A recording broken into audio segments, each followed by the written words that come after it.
Welcome to Without Warning, a review of the media's role in the public's reaction to disasters or emergencies, presented by Mark Steahl and Lesley Thompson, University of Denver students. What would you do if faced with a disaster or devastating emergency? How would you react? Would you be afraid?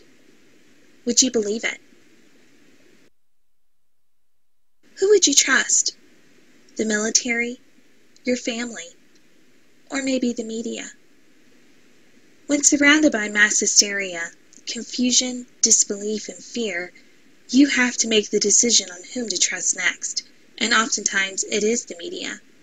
But are they credible? Are they believable? And can we trust them? Before we evaluate the public's perceived trust in the media, let's look at some public reactions to one such disaster. The photos you see are probably recognizable to you as real photos from 9/11. The quotes are real as well, from real people who were caught in the middle of what they thought was the end of the world.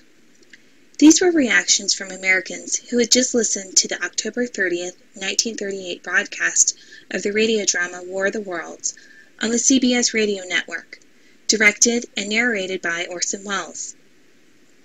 According to the Radio Project, a social research project funded by the Rockefeller Foundation to look into the effects of mass media on society, 25% of the 6 million people listening to the radio drama that night thought it was real.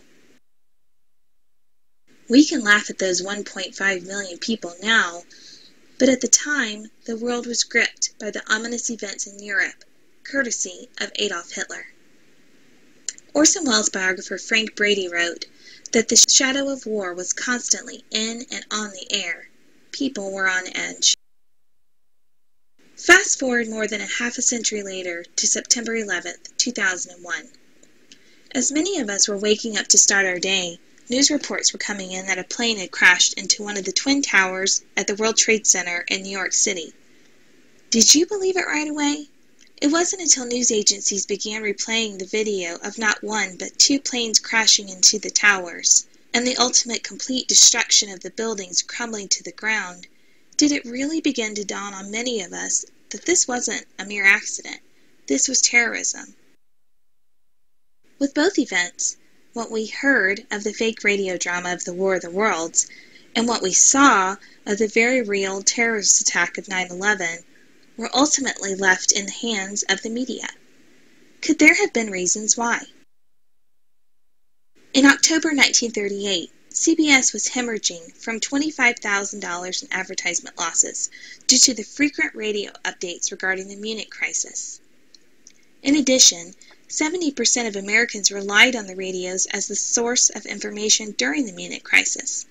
CBS needed money. Was creating a national panic the way to get both international attention and potential investors? In September 2001, the Internet was emerging as the go-to source for information, while traditional news sources, such as TV or radio, started experiencing advertising recession earlier in the year. In fact, following 9/11, the media industry experienced its largest recession in history, with $220 million lost in television network advertisements and $200 million lost in newspaper revenue. Americans were turning to this new media, the web, for their source of information. But even still, most Americans turned back to traditional media for the latest news on 9/11. The repetitive airing over and over again of the most tragic scenes from 9/11 is why most of the images have been permanently burned into our memories, especially since, on average, American adults watched 8 hours of news coverage that day, with their children watching 3 hours. In Carol Doherty's book Media, More Voices, Less Credibility, she argues that trust is the lifeblood of the media's relationship with the people, and mainstream news organizations have seen their credibility ratings steadily erode over the past 2 decades. According to a Pew Research Center study on citizens' perceptions on the media, 80% of respondents say that the news organizations are often influenced by powerful people and organizations, not the news. And 66% believe that the stories are inaccurate. So what's the bottom line? Changing demographics, lifestyles, business trends, and most of all technologies have fundamentally altered the way we get the news. No single source today is nearly as dominant as network news was in the 1990s or the radio news was in the 1930s. Plus, today's vast array of news choices gives Americans an opportunity to do more than just vent their displeasure with the news media. They can also turn to news outlets that reflect their own ideology and political beliefs. Author Carol Doherty also wants to make one thing certain.